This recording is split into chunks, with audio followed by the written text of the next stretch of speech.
दोस्तों, क्या व्हाट्सएप के जरिए से मैसेज करके एफआईआर को दर्ज करवाया जा सकता है? कुछ इसी तरह का मामला आया था Jammu Kashmir and Ladakh high court में, और इस केस का टाइटल है Dilshad Sheikh and another versus Shubha Sheikh case.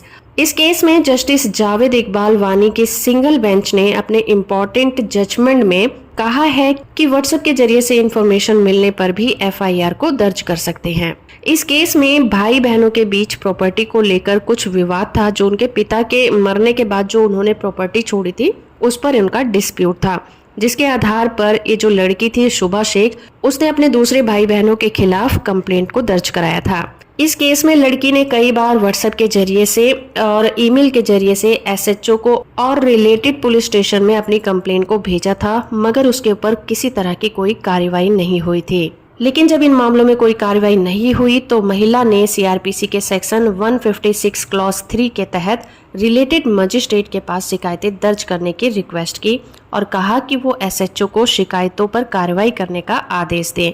फिर मजिस्ट्रेट ने इन मामले में एसएचओ को आदेश दिया कि वो इस मामले में इन्वेस्टिगेशन करें और एफआईआर को दर्ज करें। तो मजिस्ट्रेट के इसी आदेश को रद्द करने के लिए जो दिलशाद शेख उस महिला का भाई था, उसने हाई कोर्ट में अपील की थी।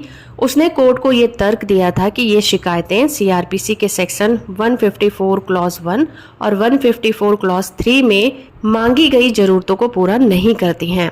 लेकिन शुभा शेख ने अपने बचाव में कहा कि उसने पुलिस को अपनी कंप्लेंट में व्हाट्सएप चैट और ईमेल के जरिए से सारे सबूत देकर अपना पूरा प्रोसीजर फॉलो किया था, और उसके भाई बहनों के द्वारा जो कॉग्निजेबल ऑफेंस किए गए हैं उसके रिगार्डिंग उसने सबूत भी पेश किए थे।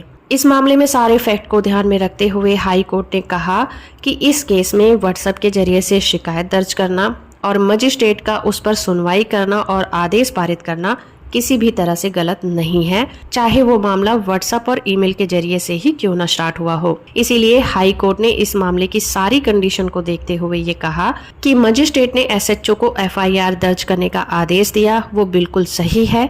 इसीलिए कोर्ट ने दिलशाद शेख की जो चुनौती देने वाली याचिका थी उसे खारिज कर दिया और ये भी कहा कि किसी भी इनिशियल स्टेज पर किसी भी क्रिमिनल प्रोसीजर को रोका नहीं जा सकता, और इसके अलावा किसी भी एफआईआर को अगर रद्द करवाना है तो उसके लिए आपके पास कोई सॉलिड रीजन भी होना चाहिए। तो जजमेंट की पीडीएफ कॉपी का लिंक आपको नीचे डिस्क्रिप्शन में मिल जाएगा। वीडियो इन्फॉर्मेटिव है तो आप इसे लाइक, शेयर और चैनल को सब्सक्राइब करना बिल्कुल मत भूलिएगा।